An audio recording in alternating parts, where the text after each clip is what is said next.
You ain't going back on. So, you remember I finally sourced my Grail PC case? It's time to put a build in it. And we have a special guest. I finally made a normal size graphics card again. Let's get started. I wanted to go next gen, so for the MOBO I picked the ROG Strix B650E. AM5 socket, DDR5 support, it certainly comes at a price. Speaking of AM5, processors the Ryzen 7 7700X. Where have all the pins gone? Super easy to install, pop the wire, triangle to triangle, and let it do the magic. Way less stress than the Mini Boys. For RAM, DDR5, 32GB, 6200 ms. That's a lot of ms.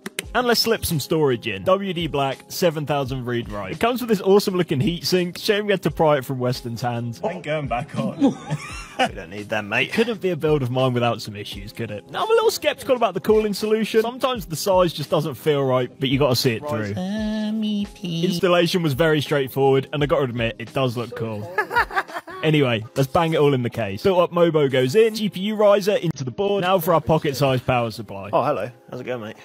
You all right? Building small form factors definitely a different beast to full-size cases. Everything kind of feels like it won't fit until you force it. Feel like a proud dad. Now for the GPU, NVIDIA's 4070. Daily performance is somewhat comparable to a 3080, but it's much more space and power efficient. I think this makes a great choice. It's almost as dense and chunky as me. I hope it boots. Now we just need to slot its hat on. Not looking too bad. I'm so glad I finally got to build in this case. It feels so special. And now only one thing remains. You ready?